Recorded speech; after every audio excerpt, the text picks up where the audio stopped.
예, 204페이지에 이스라엘의 회복이라고 되어 있습니다. 성경에서 이스라엘에 대해서 하나님의 관점을 갖지 못하면 성경 전체를 잘못 읽게 됩니다. 성경 전체를 잘못 읽게 됩니다. 그래서 정말 중요한 이 테마인데요.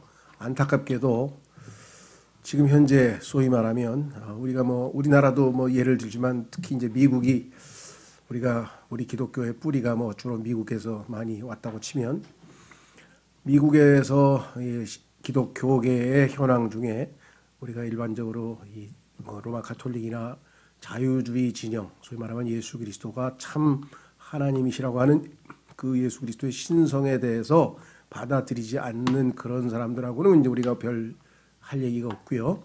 자, 구원받은 하나님의 자녀들이라고 하는 분들 중에서도 성경에 보면 성경에 따라서 구원받은 사람이라고 하더라도 이스라엘에 대한 태도에 있어서 둘로 나뉘어집니다.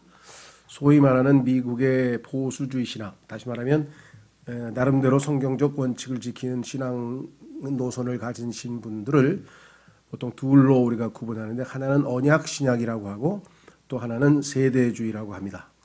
그러니까 언약 신약은 장로교 그리고 침례교회의 일부 사람들이 요한 칼빈의 주장을 따라서 이 언약 신약이라고 하는 것을 하는데, 여러 가지 신학적인 어려운 얘기를 하려는 건 아니고, 관점은 무엇인가? 그것은 구약에 나와 있는 예언, 구약의 예언이 약 800여 개 있는데 그 중에 약 300여 개는 예수 그리스도의 초림 시절까지, 예수님이 초림하실 때까지 예언이 약 300개가 문자적으로 그대로 성취되었습니다. 예를 들면 예수 그리스도에 관해서 48개의 예언이 있는데, 예수님께서 예를 들면 유대인으로 태어나신다. 그 중에서도 다윗 가문에서 태어나신다. 유다 지파의 다윗 가문에서 태어나실 것이고, 고향은 나사렛이 되실 것이고, 십자가에 달리셔 죽으실 것이고, 등등등등. 그래서 예수님에 대해서 48가지가 예수님 탄생 700여 년 또는 창세기 3장 15절로 치자면 무려 3,000년, 2,000여 년 전부터 쭉 예언이 되어 있었기 때문에 그 예언이 문자적으로 그대로 성취될 확률은 무한대분의 1이죠. 그래서 제로입니다. 그래서 이것은 하나님이 개입하셔서 하나님이 쓰신 책 아니고서는 성경이 그렇게 예언을 하실 수가 없는 거겠죠. 자, 그런데 나머지 500여 개는 미래의 성취를 기다리고 있습니다, 지금. 그런데 그 미래에 성취될 500여 가지의 예언들은 예수 그리스도뿐만 아니라 이스라엘에 관련된 예언이 많이 있습니다. 그런데 문제는 이 예언들은 이미 예수님 시기에 성취되었다. 그래서 이것을 비유적으로, 영적으로, 상징적으로 해석해야 된다. 그러면 이스라엘에 해당되는 모든 예언들은 어떻게 그렇게 성취됐다고 그렇게 둘러댈 수 있느냐? 그것은 신약에 나오는 교회가 이스라엘을 대체했다. 그래서 대체했다. 그래서 이걸 대체 신학이라고 그래요. 그러니까 하나님께서는 이스라엘을 싹 뚝 끊어내버리고, 이스라엘하고는 관계를 끊어버리고, 이제 영적인 이스라엘 또는 하나님의 이스라엘이라고 불리우는 신약시대의 교회만이 이제 하나님의 관심의 대상이요 사랑의 대상이다, 이렇게 주장을 합니다. 그래서 이스라엘이 회복이 되고 이스라엘을 다스리러 예수님이 다시 내려오시고 이스라엘 얘기에 대해서 관심이 없어요. 그건 다 교회로 전이가 된 거예요. 이스라엘은 그건 교회야. 왜? 이미 이스라엘과는 끝났고, 그렇죠? 물리적인 육체적인 이스라엘은 끝났고 영적인 이스라엘인 교회다. 이렇게 해서 이스라엘을 무시하는데, 성경에서는 그와 같은 자들은 교만한 자들이고 스스로 지혜롭다는 자들이고 그것을 잘못됐으니까 너희는 이스라엘이 반드시 회복될 것을 알아야만 한다고 로마서 11장에 써 있어요. 그래서 하나님의 복음을 가르치고 있는 책이 로마서라는 책인데, 그 로마서라고 하는 책의 1장서부터 8장까지는 복음을 설명하고 있고, 그 다음에 12장서부터는 그 복음에 합당한 삶을, 실천적인 삶을 16장까지 설명하고 있는데, 9, 10, 11장 3장에 걸쳐서 이스라엘의 과거, 이스라엘의 현재, 이스라엘의 미래에 대해서 정확하게 말씀하시고, 그 미래에는 이스라엘이 회복될 것임을 알려주었습니다. 그래서 지금 이스라엘 회복이라고 하는 주제가 여기 지금 나오는 거예요. 그렇죠? 교회 휴거 이후에 이스라엘의 회복을 거쳐서 교회와 이스라엘이 이제 다 하나님의 백성으로 천년 왕국에서 함께 지내게 되는 것이죠. 이거를 안 받아들이는 사람들이 이제 장로교를 포함해서 소위 언약 신약이라고 하는 분들입니다. 그러니까 이스라엘은 사라지고 이스라엘을 교회가 대체했다 이렇게 주장하는데 로마 가톨릭을 포함해서 거의 대부분의, 그래서 이 세대적 진리, 다시 말하면 이스라엘에 대한 문자적 예언을 그대로 성취를 기다리고 있다고 믿고 있는 사람들을 세대주의자라고 하면서 잘못됐다고, 역으로 틀렸다고 지적을 합니다. 왜냐하면 소수이다 보니까 또.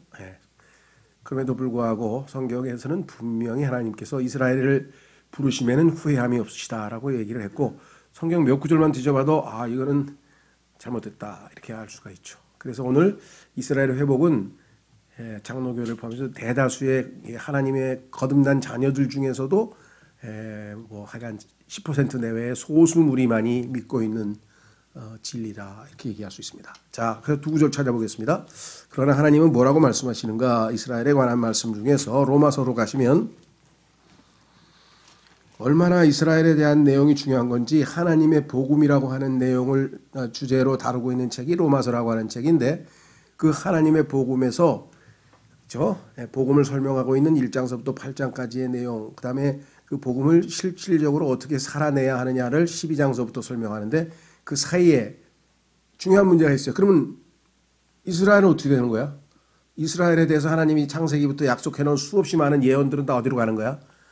그것이 과거에 왜 이스라엘이 하나님으로부터 심판받았고 지금 현재는 어떤 상태에 놓여 있으며 그리고 앞으로 그들은 어떻게 회복될 것인가. 그래서 과거 9장, 현재 10장, 그리고 미래에 대해서 11장에 걸쳐서 9장, 10장, 11장 3장에 걸쳐서 하나님께서 잘 설명해 놓으셨습니다. 자, 그래서 11장을 한번 가보시면 이렇게 써 있어요. 11장 25절, 11장 25절. 형제들아, 너희가 스스로 지혜로운 것으로 여기지 않게 하기 위하여, 너희가 스스로 잘났다고 지금 할까봐 미리 말해두는데, 이 신비에 대해 너희가 모르기를 내가 원치 아니하노니, 이 신비를 알아야만 된다. 너희가 반드시 뭐냐? 그것은 곧 이방인들의 충만함이 이를 때까지 일부가 눈머는 일이 이스라엘에게 생긴다는 것이라. 이방인들이 이 세상에서 떵떵거리고 적그리스도가 이 세상을 지배하고 자기 아주 이 영광을 이렇게 누리고 확 발전할 때까지는, 그때까지는 일단은 유대인들은 일부가 눈멀어서 지금 기다리고 있다. 그러나 때가 되면 26절, 그리하여 온 이스라엘이 구원을 받으리라. 이것은 기록된 바 시온에서 구출자가 나와 야곱에게서 경건치 아니한 것을 돌이키리니. 예수님이 다시 재림하셔서 이제 이들을 구출해내시고 돌이키신다. 그것은 뭐냐? 27절, 내가 그들의 죄들을 제거할 때, 이때 유대인들이 죄가 다 제거됩니다. 이것이 그들을 향한 내 언약이니라 함과 같으니라. 이때 이스라엘은 신약을 새로 체결하는 거예요. 우리는 예수님의 신약을 믿고 이미 구원받은 사람들이고, 유대인들은 이때 가서야 비로소 이제 신약이 체결되겠죠.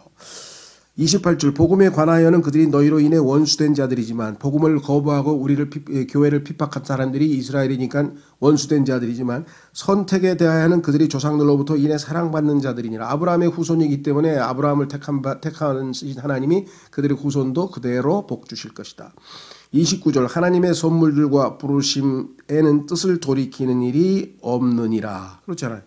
이스라엘을 한번 불렀는데 하나님께서 그래 그냥 너희 말 안 들으니까 내가 그냥 하고 버리시느냐? 절대 그렇지 않으시는 분이다. 매를 때려서라도 회복시키셔서 하나님의 원래 뜻을 그대로 관철하시는 분이시다 라고 성경에 분명히 나와 있기 때문에, 안타까운 일은 이 중요한 핵심 키,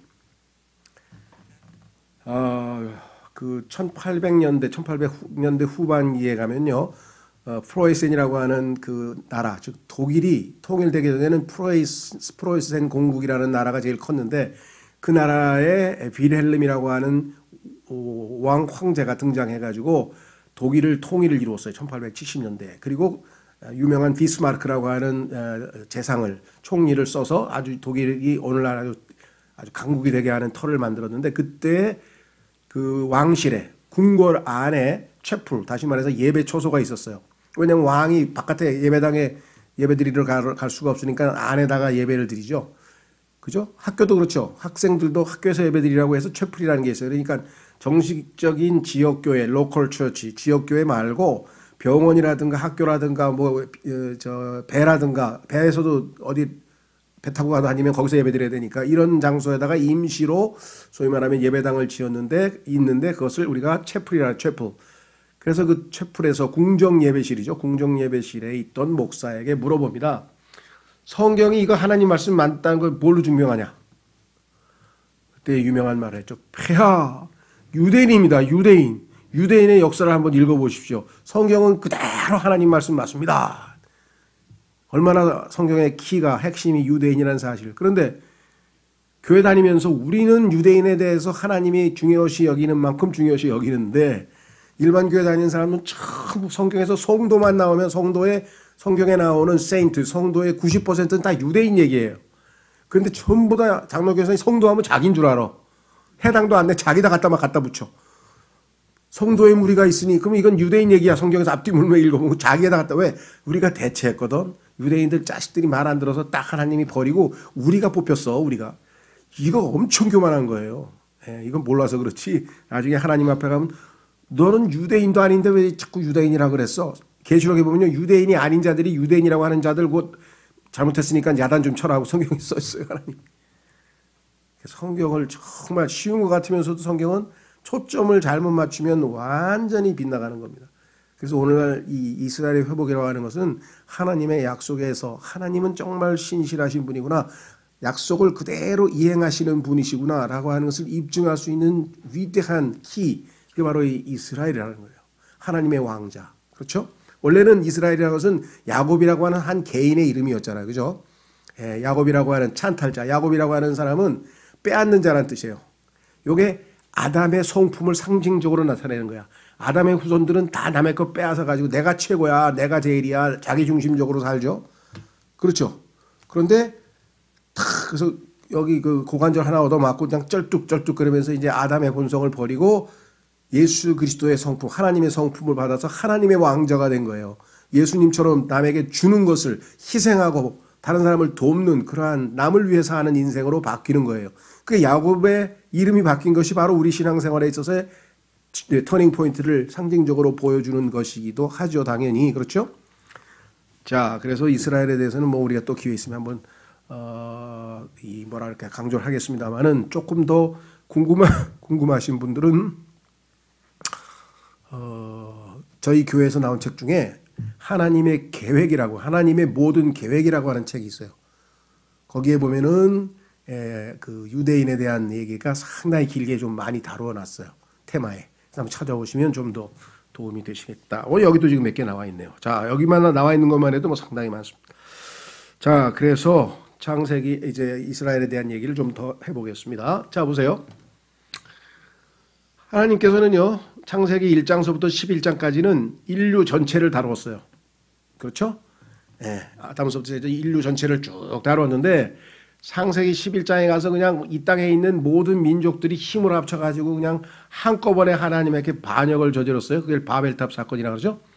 그래서 하나님께서 이 민족들을 이방인으로 만들어서 민족들, 이방인들, 이교도들 요거는 이제 다 똑같은 말이에요. 너희들은 이제 잠시 그래 내가 싫다고. 그렇죠. 우리도 그렇죠. 부모가 아무리 얘기를 해도 그냥 싫다고 막 난 집 나가 산다고 막 그럼 어떻게 해?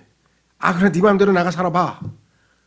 그렇게 한 거예요. 그게 바벨탑이에요. 그러니까 인류에게 하나님께서 그래 내가 싫으면 하나님의 간섭이 싫으면 네가 원하는 대로 살아봐 하고 일단 관계가 끊어진 거예요. 그리고 나서 뭐예요? 그래도 하나님이 불쌍히 여기니까 너희 중에서 제일 숫자가 적은 민족, 제일 요즘 말로 하면 별 볼 일 없는 민족을 하나 딱 뽑아가지고 하나님께서 선민, 택한 백성을 만들었어요. 그래서 요 민족을 통해서 하나님이 어떠하신 분임을 알려주는 거예요. 하나님은 이러신 분이구나. 하나님은 이럴 때 매를 떼시구나. 하나님이 이럴 때를 용서해 주시구나. 하나님은 이런 분이시구나. 이걸 이 민족의 역사를 통해서 살아계신 하나님이 보여주셔서 나머지 이 땅에 있는 많은 민족들이 지금 유나이티드 네이션스 유엔에는 260개 국가가 가입해 있고 가입하지 않은 국가까지 지금 약 300개 민족들이 있다 그러잖아요. 지금 이 민족들이 이스라엘과 하나님 사이에서 하나님이 보여주시는 하나님을 보고 이 하나님이 우주 창조자이고 이 하나님이 진짜 하나님 맞다. 이분이 진짜 신 맞다라고 하는 것을 이 사람들이 간증을 통해서 이 사람들이 하나님께로 회개하고 돌아오게 만드는 그 도구로 쓰임을 받은 게 바로 이스라엘 민족이다 이 말이에요. 그게 보통 중요한 게 아니죠. 그러니까 이 책무에 충실했더라면 이스라엘은 좀 폼 좀 잡을 뭐가 있을지 모르겠지만 매번 그 선민이라고 하는 것에 우쭐거리면서 난 뽑힌 민족이야, 나는 말이야 선민이야, 나는 하면서 그것만 폼만 잡았지 실제적으로 하나님께 순종한 게 하나도 없어. 그래서 판단 매어도 맞고 창세기 12장서부터 시작해가지고 여러분들 바벨론으로 포로로 잡혀갈 때까지 내내 두들겨 맞고 예수님 오셨을 때 예수님도 거부해버리고 그래서 결국은 우리는 시저가 왕이지 예수가 왕이 아니다 이렇게 떠들어가지고서는 또 지금 그때부터 2000년 동안 지금도 내내 하나님 앞에 얻어 터지고 이스라엘 역사 2000년 동안 내내 징계의 역사잖아요. 징계의 역사. 드디어 징계가 끝나고 이제 환란 때 아주 마지막 강하게 매를 맞고 나중에 돌아서게 되는 거죠. 그래서 이제 돌아서서 하나님께서 이들을 어떻게 회복하시는가. 그 회복에 대한 얘기가 드디어 나왔어요. 하나님이 이제 이들이 회개하면서 마음이 열어져서 이제 하나님 앞에 메시아를 인정하겠습니다. 예수님을 우리의 메시아로 받아들이겠습니다. 이렇게 된 거죠. 자, 그래서 이렇게 돼 있네요. 가나안 땅, 오늘날의 팔레스타인은 지금 원래는 하나님께서 이 정한 그 땅이 가나안 땅이 아니었는데 가나안 족속이 하나님의 명령을 어기고 가나안은 아프리카에 가서 살아야 돼요. 원래 함족이기 때문에 함의 땅은 성경에 아프리카로 돼 있어요. 근데 아프리카로 가야 되는데 요놈들이 한 것도 맞지만 마귀가 뒤에서 좀 이따가 이스라엘 민족이 여기 와서 올 텐데 여기 와서 좀 땅 좀 더럽혀라. 그냥 음란하게 살고 개판으로 살아가지고 아주 문화를 더럽혀놔. 그래가지고 하나님의 거룩한 백성이 오자마자 이게 뭐야? 이게 완전히 음란한 문화가 있는 거예요 지금 막. 그래서 하나님 뭐예요? 들어가면 짐승부터 싹 죽이라 그래요. 왜? 사람들은 그것도 모르고 구약의 하나님은 잔인한 하나님이야. 우리는 신약의 예수님만 믿을 거야. 이런 또 헛소리를 하는 거예요. 뭘 모르니까. 이유가 뭐예요? 하나님의 백성이 들어가서 거룩한 백성으로 살아야 될 환경이 아니야. 이 사람 얘네들이 그냥 한마디로 정말 바벨이야. 바벨은 혼동인데요. 엉망진창이야. 소돔과 고모라 아시잖아요. 거기 뭐예요 문화가? 가나안 땅에. 성적 타락 그것도 막 송송해가 난무하고 말이죠. 그 다음에 성경에 보면요. 하나님께서 너 가나안 땅에 들어가거든 절대로 짐승과 성적인 관계를 맺지 말라. 그러면서 여자들은 짐승 앞에 눕지 말 것이며 이상한 얘기가 써 있어요. 그래서 이 레위기나 이런데 민수기 이상한 게 왜 써 있지? 이게 우리는 역사를 몰라서 그렇지 가나안 땅에는 그게 풍습이야. 풍습. 왜? 타락한 천사가 이 땅에 내려와서 창세기 6장에서 짐승하고 관계를 맺어가지고 반인 반수 반은 인간이고 반은 짐승 그 중에 사자하고 관계를 맺으면 스핑크스가 되고 그렇죠. 말하고 관계를 맺으면 켄타우루스가 되고 염소하고 맺으면 사티로스가 되고 이런 아주 사악한 그런 그런 결과물들이 지금 난무하고 있으니까 어떻게 하겠어요 하나님께서 방법은 멸균 싹 태워가지고 싹싹 깨끗하게 처리하고 하나님의 거룩한 백성이 원래 살도록 했는데 마귀가 선점을 한 것을 하나님께서 되찾는 거 아니에요. 그런 하나님의 넓으신 뜻을 좀 잘 이해하면 하나님 정말 자신의 백성을 사랑하셔서 모든 균들을 모든 더러운 것을 싹 청소하시는구나 이렇게 해야지 하나님이 그냥 짐승까지 어린애까지 싹 다 죽이라 그래서 잔인하신 하나님 이러는 거예요. 그거 누구 생각이에요? 마귀가 생각을 넣어주는 거야. 성령의 역사로 조명을 받아서 성경을 해석해 하는 게 아니라 인간의 이성으로 보면 당연히 잔인한 하나님 맞지. 그렇죠. 그러니까 세상 사람들이 보면 그리스도인들은 이상한 놈들이야. 왜? 자기들하고 생각이 뭔가 좀 달라. 우리는 성령의 건전한 생각의 영을 주셔서 우리는 성령을 따라 해석을 하는 거고 그렇죠. 어쩔 수 없다. 자, 그래서 엄청난 일이 벌어지는 겁니다. 자, 그래서 가나안 땅, 팔레스타인. 그러니까 그 중에서 가나안에 여러 족속들이 있어요. 민족 이름 중에 거기에 블레셋이라고 하는 족속이 있는데 그 블레셋을 현대 용어로 이야기하면 팔레스타인이에요. 거기에 출신이 누가 있어요? 제일 유명한 사람 출신. 예, 삼손이 있잖아요. 예, 삼손. 그다음에 두 명대로 유명한 사람 야셀 아라파트, PLO 의장. 그런데 알고 보니까 이 PLO 의장은 또 출신이 팔레스타인도 아니에요. 이집트 놈이야. 아, 놈이라 그러면 좀 아무도 안 듣네. 이집트 사람. 하여간 뭐 이런 복잡한 얘기를 여기서 할 건 아니고. 팔레스타인 사람들이 세상에서 최고의 왕국인 이집트 출신을 모셔오자 뭐 그랬는지 어쨌는지 잘 모르겠는데 여기에는 그러니까 보이지 않는 세계 마귀가 막 온갖 전략을 짠 거예요. 그러니까 거기 우리는 하나님이 계시해 주시는 것만 알 수 있지 그 보이지 않는 세계에서 뭔 일이 벌어지는지는 우리는 잘 모르죠. 그렇죠? 그건 조심해야 돼요. 성경 이외에 이상한 얘기가 나오면 일단 우리는 접어야 돼. 딱 그건 받아들이면 안 되죠. 자, 그래서 하나님께서 아브라함에게 약속하신 땅으로 이게 창세기 15장에 약속했죠. 궁극적으로는 새롭게 하는 때가 와서 새롭게 하는 때가 뭐냐? 이게 또 엄청나게 중요한 일이에요. 왜? 창세기 3장에서 하나님께서 땅을 저주하셨잖아요. 그래가지고 막 엉겅퀴가 나오고 농사를 지면 아이 벼만 자라야 되는데 옆에서 피가 막 자라가지고 말이야 막 잡초가 자라고 막 엉망진창이잖아요. 그렇죠? 예. 그 다음에 또 뭣도 모르고 야 이거 예쁘게 생겼다고 버섯 따가지고 딱 먹는데 독이 들어가지고 독버섯 먹고 막 이런 일들이 왜 이 자연 세계의 저주의 현상이 벌어졌는가? 창세기 3장에서 아담의 죄 때문에 벌어진 일이잖아요. 그렇죠? 예. 그러니까 요거를 완전히 새롭게 해서 깨끗하게 에덴 타락 이전의 에덴으로 회복시켜야 되잖아요. 그때가 온다 이거야. 그때. 그러면 이 땅이 얼마나 아름답겠어요. 얼마나 좋겠어요. 그렇죠? 근데 사람들은 이것을 죄인인 인간들이 자신들의 노력으로 해결하려고 하는 거예요. 요걸 인문주의라 그래. 인문주의. 인간이 중심이 돼서 한번 해보자. 그게 바벨탑이야. 바벨탑에서 인간끼리 우리 이름을 한번 내보자. 우리끼리 해보자. 막 이렇게 외쳤단 말이에요. 그래서 그때 옛날에 이 그리스 사람들은 아틀란티스라 그랬어요. 요거를 소위 말하면 우리가 이상향이라 그래. 이상향. 정말 모든 게 아름답고 죄도 없고 막 짐승들과 막 어울리고 너무너무 좋은 에덴 동산급, 에덴 동산과 같은 곳을 우리 인간의 힘으로 만들자. 그래서 아틀란티스를 만들자. 그다음에 로마 사람들은 아카디아라 했어요. 아카디아라만. 그때 중세에 유명한 그 이름도 잊어버렸네. 학자 이름은 유토피아라는 말을 썼죠. 그 학자 이름을 잊어버렸네. 어떤 사람이 약간 유토피아라는 멋있는 말을 썼어. 이상향.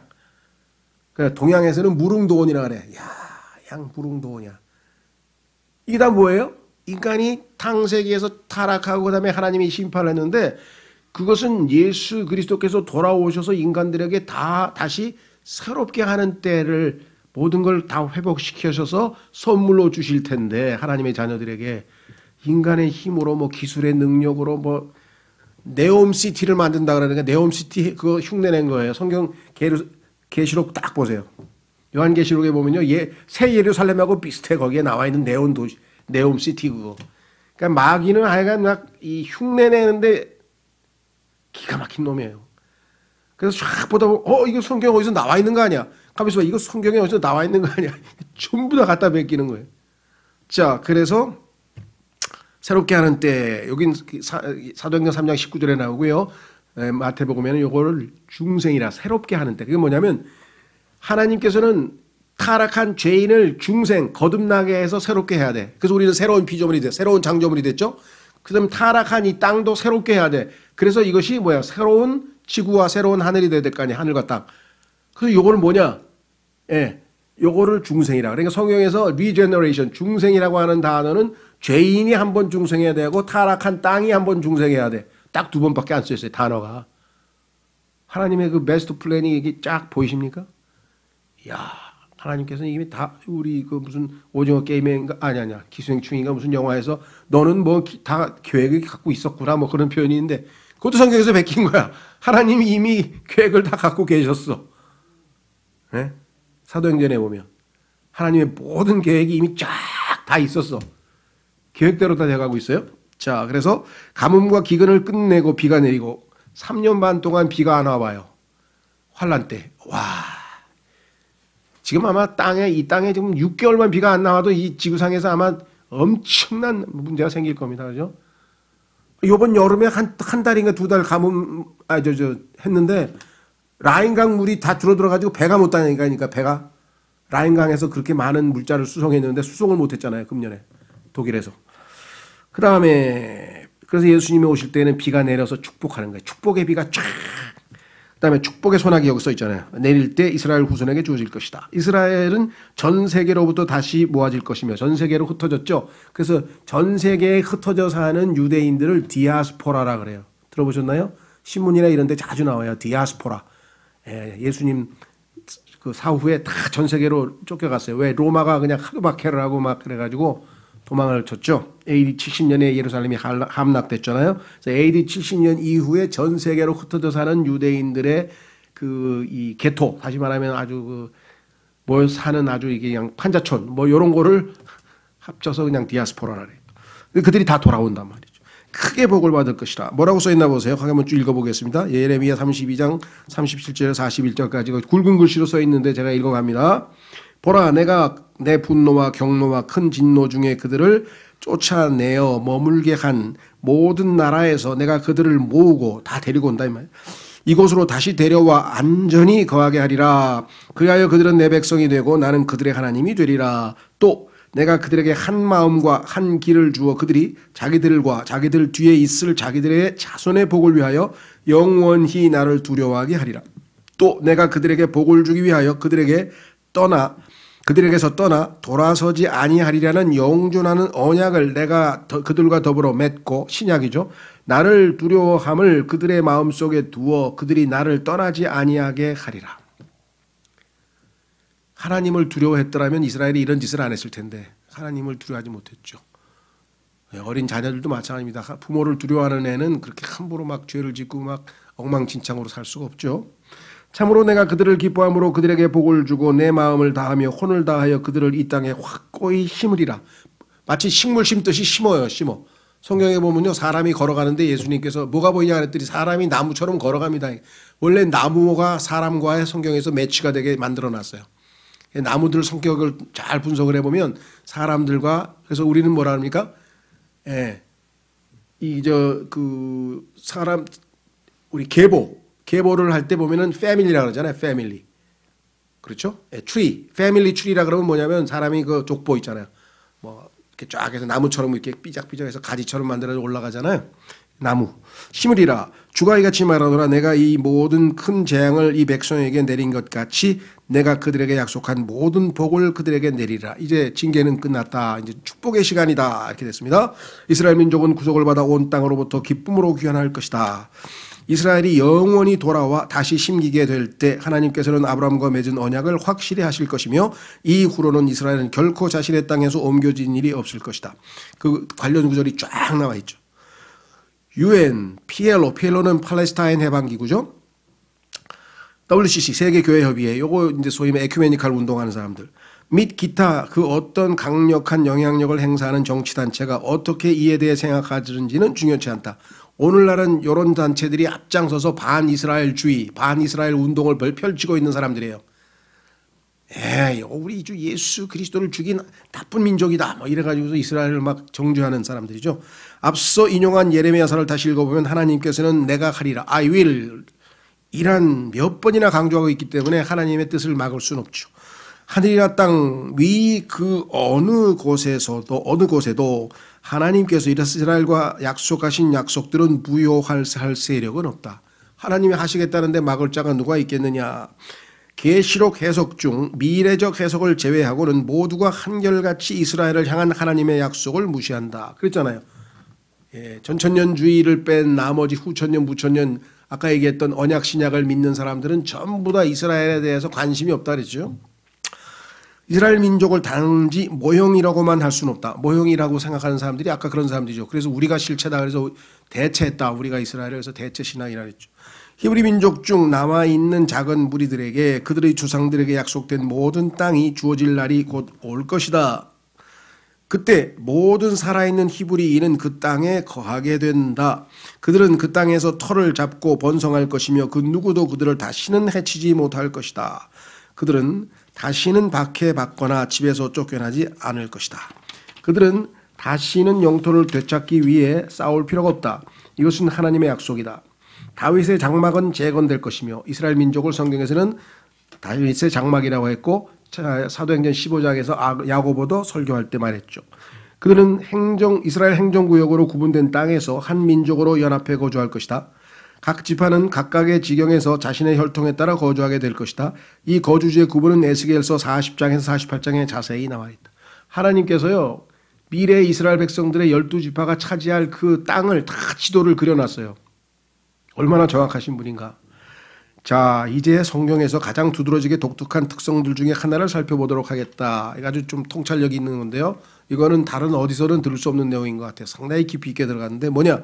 이스라엘 민족이 가나안 땅을 처음으로 점령하였을 때 이들 12지파가 점령하게 될 지역을 국경별로 자세히 구분해 놓은 내용이 성경 여러 장에 걸쳐 기록되었다는 것이 좀 이상하지 않은가.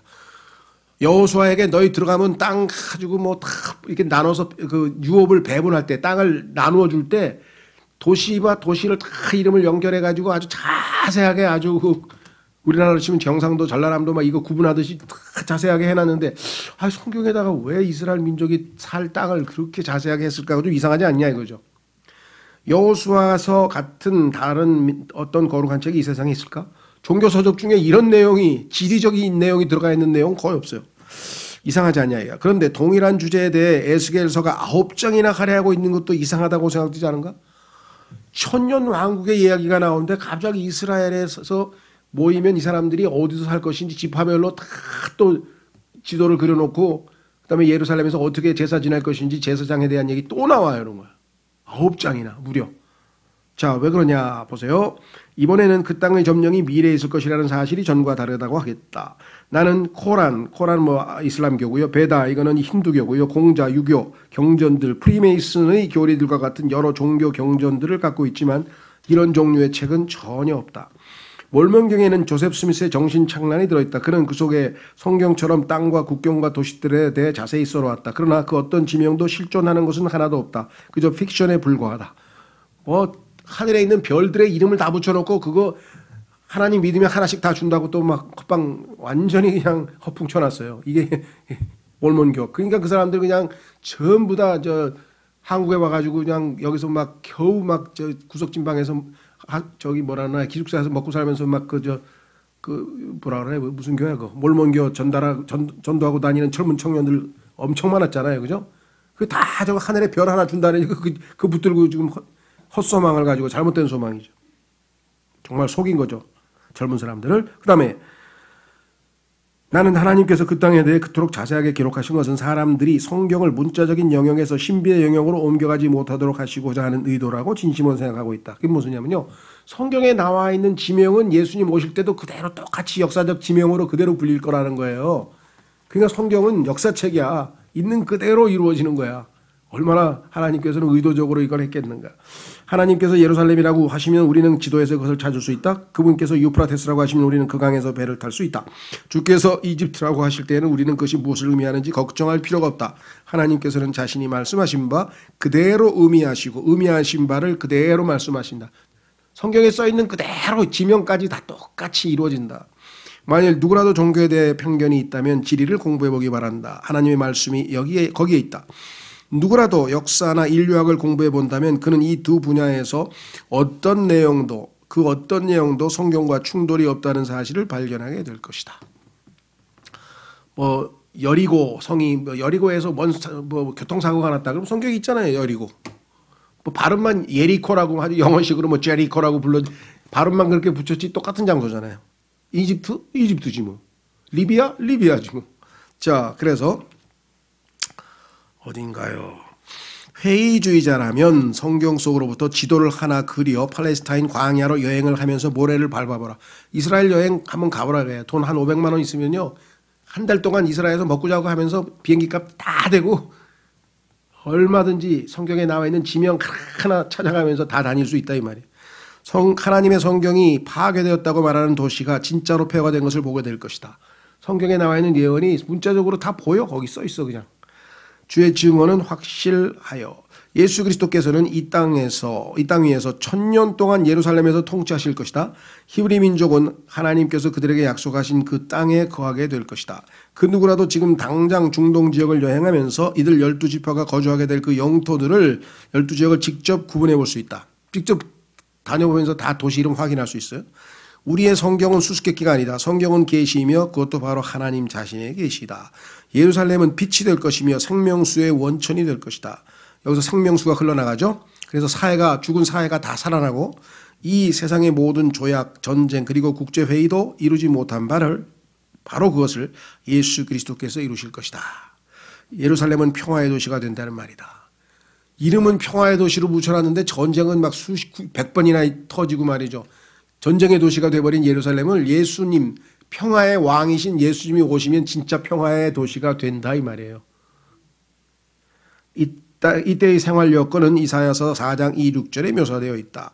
이때 땅의 거주민들은 히브리인들을 두려워하게 되는데 이는 이 민족이 모든 민족들의 우두머리가 될 것이기 때문이다. 신명기 28장에 약속하신 대로 유대인들이 이제 최고의 탑 네이션이 되는 거예요. 지금 이 땅에서는 그냥 어디 가든지 욕먹고요. 유대인들 저거 손가락질 당하는데 정반대가 된다고. 이제 꼬리가 되지 않고 머리가 되게 하신다는 약속이 그대로 이루어진다.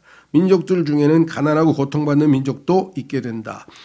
이스라엘의 회복에 관한 사건 기록은 스바냐서 3장, 이사야서 62장에 요약되어 있다.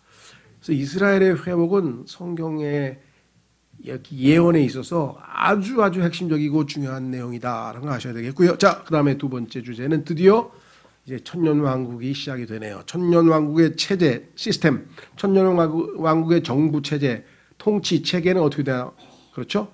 지금은 뭐 유엔이 있고, 그 다음에 미국이 있고, 그 다음에 제일 센 나라가 G2죠. 중국하고 미국이 G2, 그 다음에 G7. 우리나라 G7에 아직 못 들어갔죠. 그래도 G20에는 들어갔죠. 그렇죠? G10에도 아직 못 들어갔지. 하여간 누워 있어요. 그래서 세계에서 제일 선진국 20개국에는 우리나라가 좀 들어가 있긴 한데, 그렇죠? 자, 그럼 천년왕국은 예수님은 어떤 방식으로 다스릴 거냐? 예수님이 이스라엘 왕이고요. 그 다음에 이제 우리가 모르겠어요. 이제 우리 대한민국에서 도시 1개 받을지 2개 받을지 못 받을지 난 모르지만 하여간 구원받은 사람들에게 하나님이 자기가 다 도시마다 왕을 세운다 그랬잖아요. 주 예수 그리스도께서 다윗에게 속한 왕좌를 차지하실 것이다. 예루살렘에서 이 통치권은 아버지께서 아들에게 주실 것이다. 성경의 예언대로 이 왕좌가 있는 곳은 지상의 시온산이 될 것이다. 왜냐하면 성경에 보면 하늘에도 시온산이 있으니까 이제 하늘에서 내려오셨잖아요. 지상에. 자, 지상의 시온산이 될 것이고 시온은 다윗의 왕좌가 있었던 도시이며 위대한 왕의 도시라고도 불린다. 그랬습니다. 그러니까 예루살렘이라는 도시 이름이 시적인 표현으로 할 때는 우리가 시온이라고 불리운다. 우리도 서울이라고도 하고 한양성이라고도 하고 그러죠. 주의 백성은 그분의 왕관에 있는 돌들이 될 것이다. 자, 주의 백성이 예언된 것에서 돌로 표시되어 있다. 예수님이 돌이니까, 산돌이시니까. 산돌이신 예수님과 마찬가지로 돌들이라고 했죠. 주의 왕국에서는 첫째 부활에 참여한 자들이 주님을 보좌할 것이다. 첫째 부활은 계시록 20장에 구약에서 구원받은 성도들, 신약에서 구원받은 우리들, 그리고 환란 때 구원받은 사람들, 이 세 부류가 첫째 부활에 참여한 자들이라고 성경에 써 있잖아요. 이들 중에는 특별한 봉사의 직책을 지니게 될 자들도 있을 것이다. 그렇죠? 하나님께서 맡기신 그런 역할을 하는 분도 있습니다. 이들은 그것을 수고를 통해 획득하시며, 그러니까 이 땅에서 주님을 얼마만큼 헌신적으로 잘 섬겼느냐에 따라서 요즘으로 얘기하면은 대통령실에 들어가서 측근으로 근무할 수도 있다 이 말이에요. 네. 이에 대해서는 앞서 그리스도의 심판석이라는 주제에서 살펴보고 있다. 그리스도의 심판석에서 여러 가지 보상, 높이 평가받는 사람들은 주님을 직접 가까이에서 보좌하는 특권을 누리겠죠. 주와 함께 고난을 당하지 않으면 함께 통치하지 못할 것이다. 그래서 구원은 선물로 거저받지만 통치를 포함해서 유업, 보상 이런 것들은 우리가 이 땅에서 각자가 하기 나름에 달려있다고 우리가 얘기를 했죠. 비록 우리에게 구원이 부인될 수는 없어. 구원은 선물로 받은 거니까 하나님께서 이 땅에서 너 왜 죄 졌어? 너 구원 안 시켜? 이렇게는 할 수 없지. 왜? 예수님을 믿었는데 예수님이 내 죄를 다 씻었는데 무슨 소리입니까? 이렇게 되는 거죠. 법적으로 그렇게 할 수가 없어요. 하나님이. 이것을 우리가 이 학문적인 법적인 용어로는 일사부재리의 원칙이라 그래요. 왜? 예수님이 내 죄값을 다 이미 담당했는데 내가 왜 또 죄값을 치러야 되냐 이거예요. 그건 불가능이죠. 법적으로 안 돼요. 그러니까요. 구원의 영원한 보장은 법적으로 보장이 되어 있는 거예요. 이게 내가 잘하고 못나고 죄를 짓고 이거하고 아무 상관없어요. 예수님을 진심으로 믿었다면 거기서 모든 건 끝난 거예요. 다만 그 이후의 삶에 있어서는 이제 뒤에 보상이 결정이 되잖아요. 우리의 상속을 충만하게 받게 하는 그것을 부인당할 수는 있다. 그렇죠. 성경에 보니까 열심히 주님을 섬기다가 중간에 뭐 삐딱하고 막 이러면 성경에서 그 보상을 잃어버릴 수도 있다고 요한 2서에 써 있잖아요. 그러니까 그 보상을 잃지 않도록 하라. 상급 다 벌어놨는데 그렇죠? 예. 여러분들이 예를 들면 노후에 쓸 돈 뭐 쫙 벌어놨는데 자꾸만 짜금야금 노름하다 다 날려버리면 나중에 뭐 노후 어떻게 보내? 얘가 너무 적나라했나? 요즘은 좀 자극적으로 얘기를 해야지 알아듣는다 그러더라고요. 예. 수요일 날도 좀 그렇게 했더니 김민수 진자매님이 아이고 목사님 요즘에 설교가 재밌어요. 그동안 엄청 재미없었나 봐. 하나님이 뭐 지혜를 주시는 것 같아요. 전 일부러 지금 뭐 쇼를 하고 있는 건 아닌데, 하여간 지금 안경도 지금 이거 보고 있어서 잘 보이지도 않아요. 사람들 얼굴도 잘 안 보여 지금.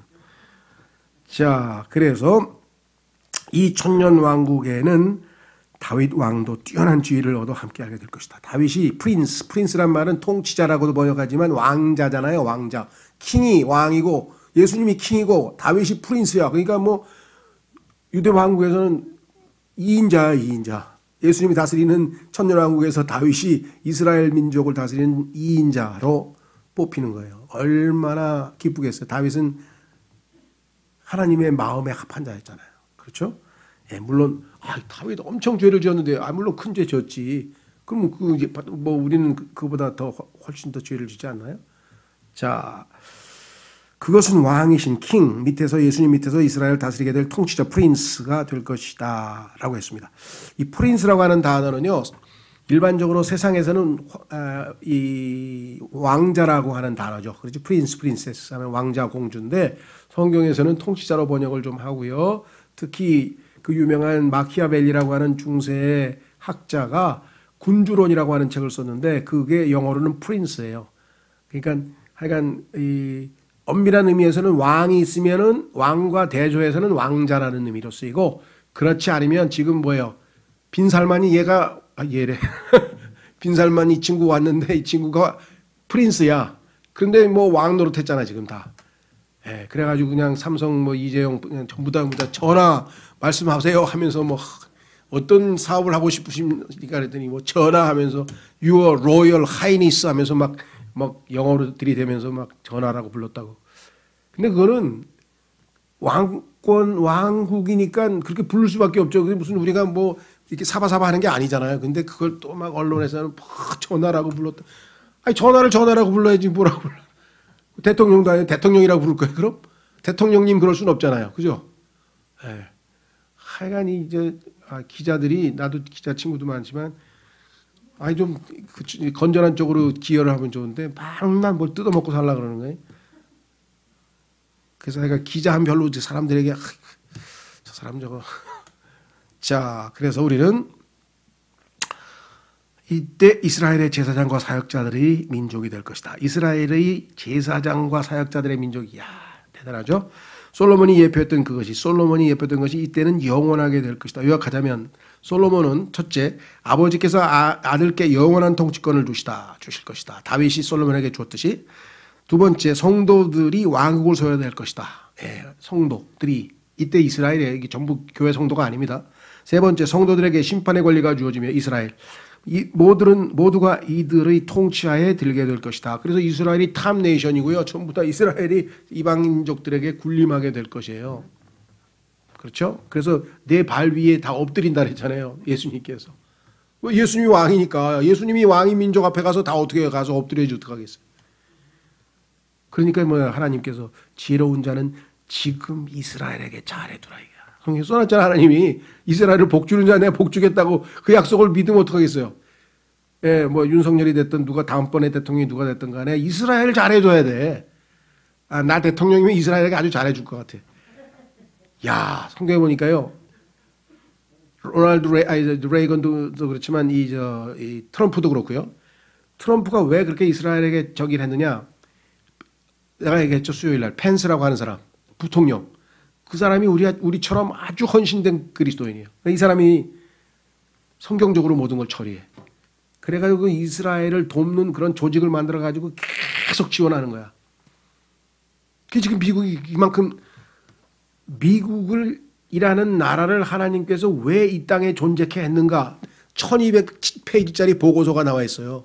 거기에 보면 이스라엘의 지킴이, 이스라엘을 보호하는 수단으로 하나님이 쓰기 위해서 이스라엘 지킴이 역할을 하는 거예요. 이 미국이라는 나라가. 희한하죠? 전 세계가 다 이스라엘 손가락질 하는데 왜 유태인들, 미국에서는 유태인들이 막 키신저부터 시작해가지고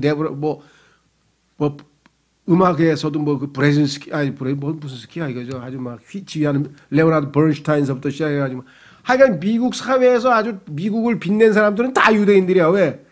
다른 나라에서는 다 핍박을 받으니까 다 미국으로 올 거 아니야. 원자탄 만든 사람서부터 시작해가지고 다 금융가서부터 시작해가지고 브레진스키, 키신저, 전부 다 유대인들이에요. 예, 스페인도 가보면 막 세르반테스 유대인이야. 예, 콜럼버스 유대인이야. 그 유대인한테 잘 보여야 돼요. 왜? 유대인의 왕이 예수님이죠. 그렇죠. 그래서 우리는 유대인 좀 잘해야 되는데 얼마 전에 무슨 프로그램이더라? 하여간 텔레비전에 무슨 프로그램인데 EBS 방송인지 어디서인지 하여간 이스라엘 대사가 주인공인 프로그램이 거의 1시간짜리 프로그램이 나왔어요. 그 사람 한번 만나면 좀 잘 설명을 해주려고 이스라엘의 진짜 배기의 의미를 좀 설명해 주고 싶은데 어쨌거나 하여간 그래서 이스라엘을 우리가 좀 주목을 늘 하고 있어야 됩니다. 자, 여기까지 했죠. 쉬어야지 그렇죠? 예, 쉬었다가 3시에 나머지 2개 더 하겠습니다. 천년왕국에서의 자연세계는 어떻게 될 것인가, 종교는 어떻게 될 것인가, 아주 흥미진진한 미래의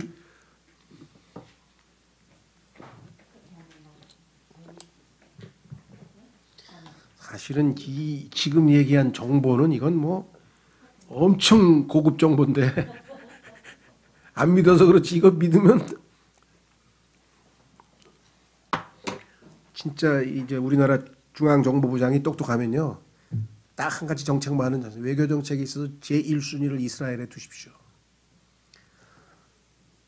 중국에 가면 중국 사람들이 떠돌아다니면서 이스라엘 난민들 안 받아줬는데 중국 애들이 다 받아줬어요. 상하이에 가면 이스라엘 우리나라 미국에 가면은 LA에 올림픽 타운 한인촌 있듯이 이스라엘 촌이 상하이에도 있고 그래요. 중국 놈들이 이게 머리가 좋아서 그런지 하여간 어떻게든지 하여간 이스라엘을 딱 붙들었다니까. 이게 심상치가 않아요. 예.